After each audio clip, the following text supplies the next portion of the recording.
चारों ओर की सर्व सेवा के उमंग उत्साह में रहने की, सदा एक परमात्मा के स्नेह में समाये हुए, सदा हर कर्म में श्रेष्ठ विधि द्वारा सिद्धि को अनुभव करने की, सदा स्वयं को विश्व के कल्याणकारी अनुभव कर हर संकल्प से, हर बोल से श्रेष्ठ कल्याण की भावना और श्रेष्ठ कामना से सेवा में व्यस्त रहने की, बाप समान अथक सेवाधारी बनने की आज की अव्यक्त मुरली से विधाता परमात्मा की हम आत्माओं के लिए शिक्षाएं।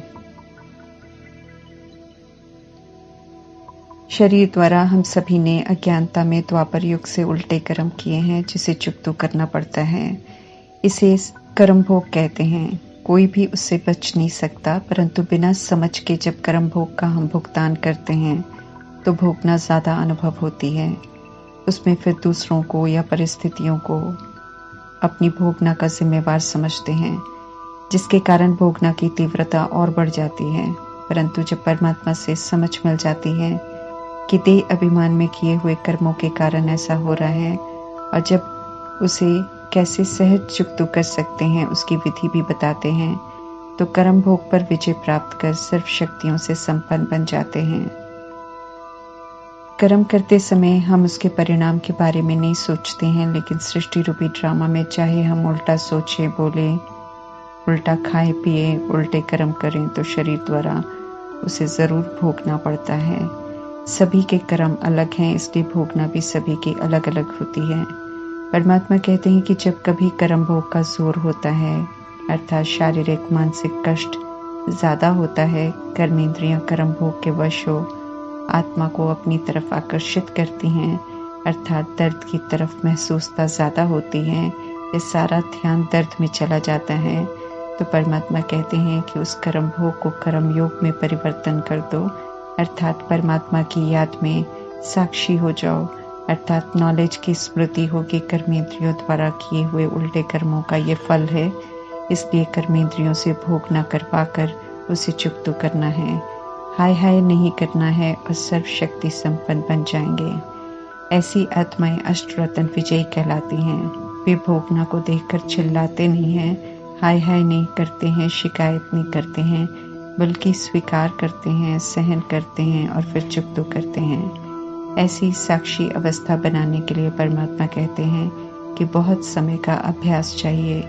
देह रूपी चोले से न्यारा बनने का, शरीर रूपी ड्रेस को छोड़ना है। एक दिन जब छोड़ना पड़े, ये सहज उतर जाए, उसके लिए परमात्मा कहते हैं कि ये शरीर रूपी वस्त्र दुनिया के आकर्षण व माया के आकर्षण में बंधा हुआ ना हो, क्योंकि आकर्षण होगा तो शरीर रूपी वस्त्र टाइट और दुनिया या माया द्वारा खींचा हुआ होगा, फिर सहज उतरेगा नहीं, आत्मा को कष्ट होगा, आत्मा को स्वतंत्र होने नहीं देगा। इसलिए परमात्मा कहते हैं इस सेकंड में देह रूपी वस्त्र से न्यारा बनने का अभ्यास करो। न्यारे अर्थात डिटैच रहने वाले शरीर के या कर्म भोग के प्रभाव में नहीं आते हैं। जितना मान की इच्छा मात्रम अविद्या होगी, उतना हम बल अर्थात निर्माण चित बनेंगे। परमात्मा कहते हैं निर्माणता ही महानता की निशानी है, इसलिए निर्माण रहकर सभी को मान दो।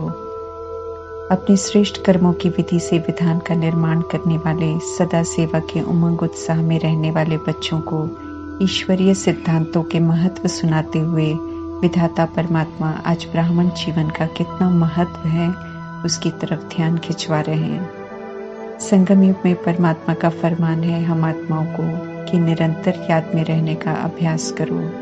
निराकार को याद करना है, याद करते कोई बोर न हो, इसलिए परमात्मा याद को रमणीक अर्थात दिलचस्प का हो, मनोरंजक बनाने की युक्तियां बताते हैं, ताकि याद भी करते रहें, विक्रम भी विनाश होते रहें और पवित्र भी बन जाएं।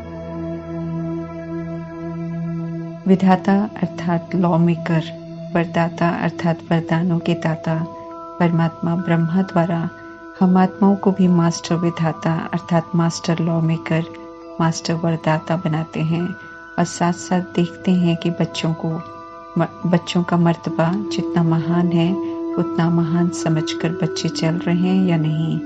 संगम युग के ब्राह्मण जीवन का महत्व कितना है, ये एहसास दिलाते हैं परमात्मा कि इस समय ब्राह्मण आत्माएं अर्थात ऊंची स्थिति में स्थित होने वाली आत्माएं विधाता भी हैं, वरदाता भी हैं, विधि विधाता अर्थात करेक्ट सिस्टम बनाने वाले भी हैं।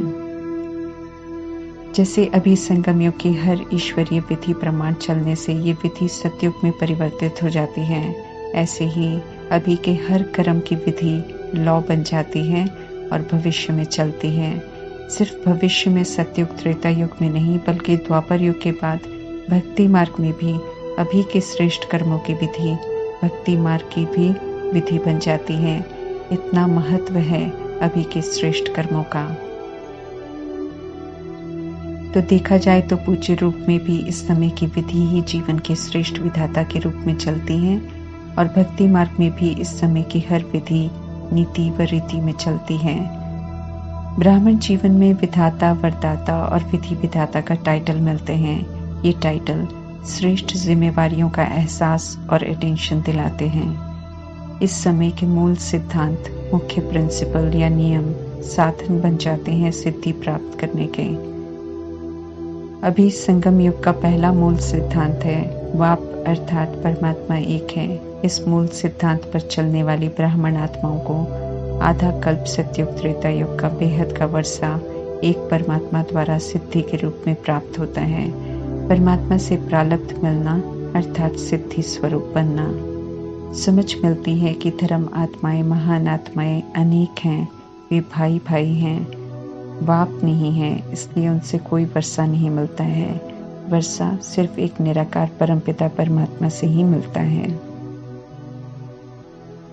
अभी संगम युग के इस मूल सिद्धांत द्वारा आधा कल्प हम आत्माओं को सिद्धि प्राप्त होती है और फिर भक्ति में भी गॉड इज वन का सिद्धांत ही सिद्धि प्राप्त करने का आधार बनता है। भक्ति का शुरू का आधार भी एक बाप के शिवलिंग रूप में शुरू होता है।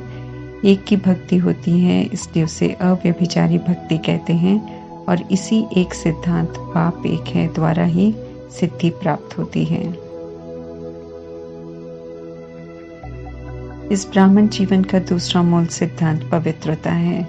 इस सिद्धांत को पालन कर अभी संगम युग में पवित्रता, सुख, शांति का अनुभव करते हैं। भविष्य सतयुग त्रेता युग में सिद्धि स्वरूप के रूप में लाइट का ताज सदा ही प्राप्त है, जिसे यादगार रूप में देखो तो डबल ताज, एक राज्य करने का ताज और पवित्रता का ताज दिखाते हैं। भक्ति में भी पवित्रता के सिद्धांत को मूल आधार समझते हैं कि पवित्रता के बिना सिद्धि प्राप्त नहीं हो सकती है। जितना समय दिल से एक्यूरेट भक्ति करते हैं उतना समय पवित्रता ही सिद्धि का साधन है। इस सिद्धांत को अपनाते जरूर हैं।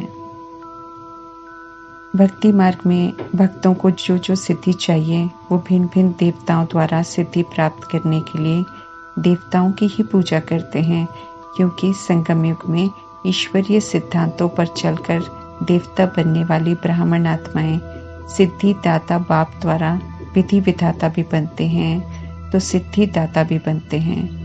राज बताकर परमात्मा हम आत्माओं से पूछते हैं कि ऐसा समझते हो कि सिद्धि दाता परमात्मा पिता द्वारा आप सिद्धि दाता बनते हो।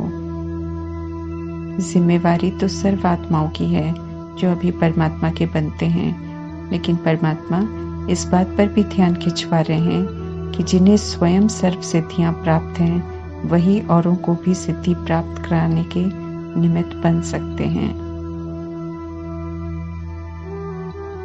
परमात्मा रिद्धि सिद्धि नहीं सिखाते, वो तो भक्ति मार्ग में अल्पकाल का प्रभाव दिखाकर आत्माएं आकर्षित करती हैं। संगम युग में परमात्मा के बच्चे बनकर ईश्वरीय विधि से चलकर सिद्धि प्राप्त करते हैं, इसलिए इसे ईश्वरीय सिद्धि कहते हैं। ईश्वरीय सिद्धि थोड़े समय की नहीं होती। ईश्वर अविनाशी हैं तो उनकी विधि और सिद्धि भी अविनाशी है। 2500 वर्ष उनके द्वारा स्थापन राम राज्य में चलती रहती है और फिर भक्ति मार्ग में भी यादगार के रूप में ईश्वरीय विधि द्वारा सिद्धि की रीति रिवाज बन जाते हैं। रिद्धि सिद्धि हद की है, इसलिए अल्पकाल की है। ईश्वरीय सिद्धांतों की विधि द्वारा सिद्धि प्राप्त करने वाले आधा कल्प सतयुग त्रेता युग में स्वयं भी सिद्धि स्वरूप बनते हैं और आधा कल्प भगत आत्माएं इन्हीं सिद्धांतों द्वारा यथाशक्ति सिद्धि की प्राप्ति करते हैं, क्योंकि समय के साथ भक्ति की शक्ति कम होती जाती है। भक्ति जब शुरू होती है तो सतो प्रधान होती है, उसमें शक्ति होती है, तो सिद्धि की अनुभूति भी ज्यादा करते हैं। आज के समय में भक्ति तमो प्रधान हो गई है, इसलिए न यथार्थ सिद्धांत है तो न सिद्धि है न अनुभूति है। विधि विधाता सिद्धिदाता परमात्मा पूछ रहे हैं कि इस श्रेष्ठ स्वमान का नशा रहता है कि हम कौन हैं।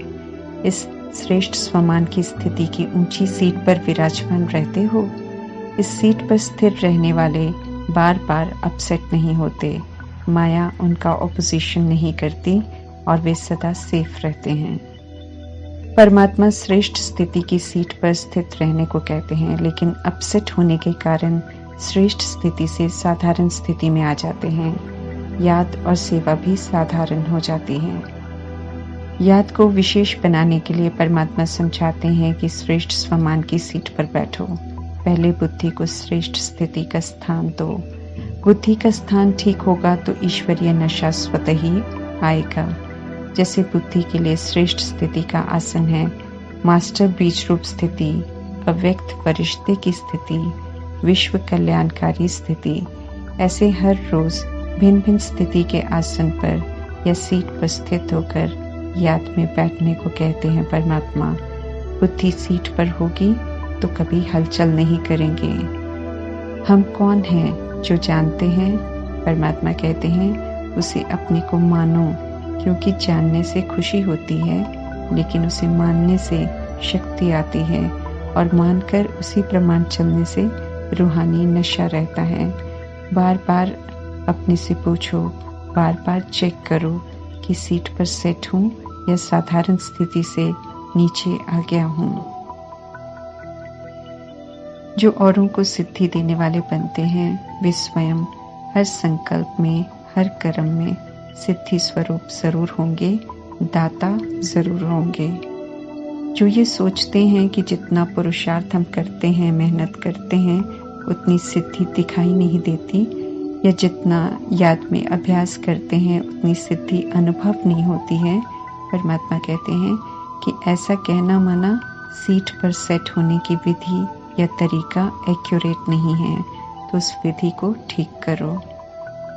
ज्ञान रमणीक है अर्थात दिलचस्प है। जब ऐसा अनुभव होता है तो रमणीक अनुभव सुस्ती को भगा देता है। इसी तरह योग में अगर नींद आती है तो परमात्मा कहते हैं चेक करो, रमणीक रीति से बुद्धि को सीट पर सेट नहीं करते हो। सिर्फ एक रूप नहीं बल्कि वैरायटी रूप से परिवर्तन कर यूज करो तो दिल खुश रहेगा। कभी लाइट हाउस के रूप में, कभी माइट हाउस के रूप में, तो कभी वृक्ष के ऊपर बीज के रूप में, तो कभी सृष्टि चक्र के ऊपर खड़े होकर सभी को परमात्मा की याद में शक्ति दो। परमात्मा कहते हैं जो भिन्न भिन्न टाइटल मिलते हैं रोज, वो भिन्न भिन्न टाइटल अनुभव करो। कभी नूरे रतन बन बाप के नैनों में समाया हूँ, इस स्वरूप की अनुभूति करो। कभी मस्तक मणि बनो, कभी तख्त नशीन बनो। परमात्मा कहते हैं जब भिन्न भिन्न स्वरूपों का अनुभव करेंगे, वैरायटी अनुभव होगा तो रमणीकता आएगी।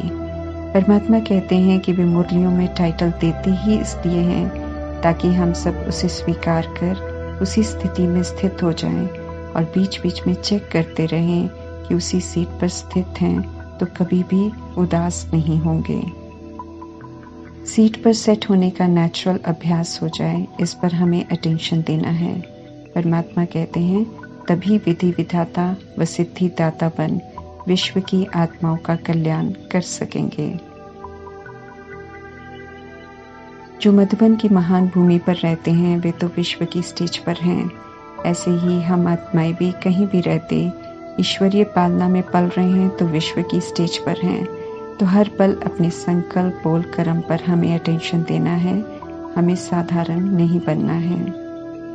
विश्व कल्याण के निमित्त आत्माओं का विशेष ध्यान खिंचवा रहे हैं परमात्मा, ताकि कोई ये नहीं सोचे कि मधुबन में रहकर साधारणता से चलने में किसी को मालूम नहीं चलेगा, बल्कि मधुबन ऐसा विचित्र गुंबज है कि जहाँ की जरा सी भी आवाज़ विश्व तक चली जाती हैं। इस महत्व को जानते हुए अपने को विश्व की स्टेज पर समझते हुए अटेंशन से रहना है।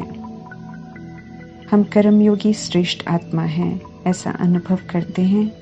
परमात्मा हम आत्माओं से पूछ रहे हैं। अगर ऐसा समझकर चलते हैं तो प्रत्यक्ष फल, खुशी और शक्ति अनुभव होगी। परमात्मा की याद प्रत्यक्ष फल अनुभव कराने वाली है। अभी अभी याद में कर्म करो तो अभी अभी खुशी और शक्ति अनुभव करेंगे। ऐसी कर्मयोगी आत्मा हूँ, इसी स्मृति में रहेंगे और कर्म करेंगे तो परमात्मा कहते हैं आगे बढ़ते रहेंगे। परमात्मा ये स्पष्ट करते हैं कि हद की अर्थात सिर्फ कुछ अपनों की सेवा करेंगे तो हद की खुशी होगी, थोड़ी देर की खुशी होगी। लेकिन बेहद की सेवा करेंगे अर्थात विश्व की सर्व आत्माओं की, प्रकृति की, हर जीव जंतु की सेवा करेंगे तो बेहद की खुशी का स्वतः ही अनुभव होगा। बेहद के पिता परमात्मा बेहद का अधिकारी बनाते हैं। बेहद की सेवा से बेहद का राज्य भाग्य प्राप्त होता है। बेहद की स्थिति अर्थात सारा विश्व अपना परिवार है की स्मृति में स्थित होकर सेवा करते हैं तो परमात्मा कहते हैं कि जिन आत्माओं के निमित्त बनते हो उनकी दुआएं स्वतः ही आत्मा में शक्ति और खुशी की अनुभूति कराती हैं। सभी आत्माएं आपस में कनेक्टेड हैं। दुआ देंगे तो दुआएं मिलती हैं। एक स्थान पर बैठकर पूरे विश्व की सेवा कर सकते हैं। सेवा करने वालों को फल मिल रहा है। परमात्मा कहते हैं बेहद के रूहानी नशे में रहकर बेहद की सेवा कर बेहद का दुआओं का खाता जमा करते हुए आगे बढ़ते चलो। ओम शांति।